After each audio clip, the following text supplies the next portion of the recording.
Hello everyone, a very warm welcome to you all. Do you know what is a financial year as per Companies Act? Financial year is defined under section 2 clause 41 of Companies Act 2013 and we are going to discuss regarding the same in this video. Now, financial year as per section 2 clause 41 financial year in relation to any company और body corporate क्या माना जाता है 31st of March every year means 1 अप्रैल से 31 मार्च तक माना जाता है। बट अगर आपकी कंपनी 1 ऑफ जनवरी को किसी भी ईयर में 1 जनवरी या उसके बाद इनकॉर्पोरेट हुई है, उसके बाद यानी कि 31 से पहले 1 जनवरी से 31 से पहले इनकॉर्पोरेट हुई है, तो उस केस में जो फाइनेंशियल ईयर माना जाएगा वो 31 of March of the following year माना जाएगा। प्रोवाइडेड दैट अगर आपकी कोई कंपनी की सब्सिडरी या होल्डिंग कंपनी आउटसाइड इंडिया है, तो in case of consolidation of accounts means अगर आपको अपने अकाउंट्स को कंसोलिडेट करना है, आपकी अकाउंट्स को, और जो भी होल्डिंग या सब्सिडरी आपकी इंडिया से बाहर है उनके अकाउंट्स को कंसोलिडेट करने के लिए आपका फाइनेंशियल ईयर अगर डिफरेंट है, मींस आपका इंडिया में जो फाइनेंशियल ईयर होगा वो 1 अप्रैल से 31 मार्च का होगा, बट हो सकता है आउटसाइड इंडिया फाइनेंशियल ईयर कुछ और हो एज पर देयर लॉ। तो इस केस में अगर आपको कंसोलिडेशन करना है तो आप सीजी को एप्लीकेशन फाइल कर सकते हो और उनसे अप्रूवल ले सकते हो कि आप कोई भी फाइनेंशियल ईयर रख सकते हो।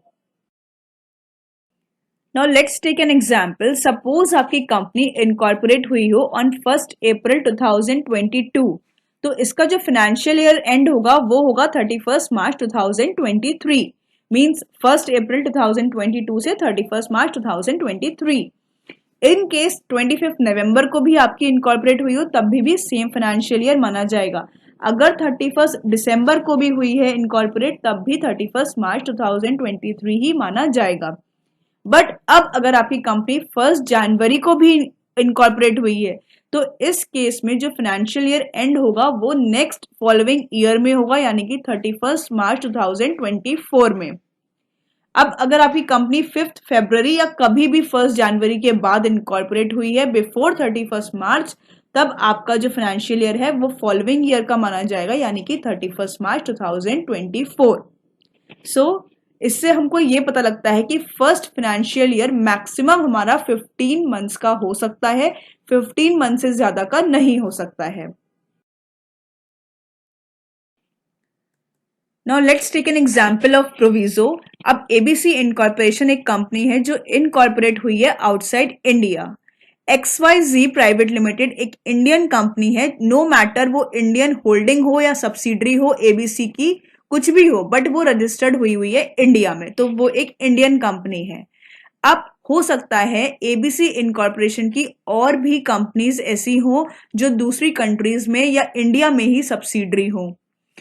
सो यहाँ पर अगर इनको अपने अकाउंट्स को कंसोलिडेट करना है, कंसोलिडेशन करना है टू चेक कि क्या कैसी आपकी बिजनेस की पोजीशन है, एज अ ग्रुप आप कैसा परफॉर्म कर रहे हो, तो यहाँ पर कंसोलिडेशन होना बहुत डिफिकल्ट हो जाएगा क्योंकि XYZ प्राइवेट लिमिटेड क्योंकि एक इंडियन कंपनी है तो इनके तो जो फाइनेंशियल ईयर है वो 1 अप्रैल से 31 मार्च का ही रहेगा। बट हो सकता है एबीसी इनकॉर्पोरेशन का जो फाइनेंशियल ईयर है वो 1 अप्रैल से 31 मार्च का ना हो, मे बी उस कंट्री में जो फाइनेंशियल ईयर है वो डिफरेंट हो एज पर देयर लॉ। तो इन केसेस में कंसोलिडेशन कैसे होगा? इस केस में जो इंडियन कंपनी है यानी कि XYZ प्राइवेट लिमिटेड कंपनी है वो एक एप्लीकेशन फाइल करेगी टू सीजी, और सीजी हो सकता है परमिट कर दे या अलाउ कर सकते हैं to hold any other financial year, means CG ये परमिशन दे देगा टू XYZ प्राइवेट लिमिटेड कि आप अपने अकॉर्डिंगली फॉर कंसोलिडेशन कोई भी फाइनेंशियल ईयर रख सकते हो। तो ऐसे केसेस में जहां पर होल्डिंग कंपनीज या सब्सिडरी कंपनीज आउटसाइड इंडिया होती हैं तो वहां पे परमिशन लेके एप्लीकेशन फाइल करके सीजी से आप कोई भी अपना फाइनेंशियल ईयर सेट करवा सकते हो। बट ये ऑप्शन सिर्फ उनके लिए अवेलेबल है जिनकी होल्डिंग या सब्सिडरी कंपनी आउटसाइड इंडिया हो। Thank you so much. I hope it is clear. Please do not forget to like, share, and subscribe and stay connected for further videos.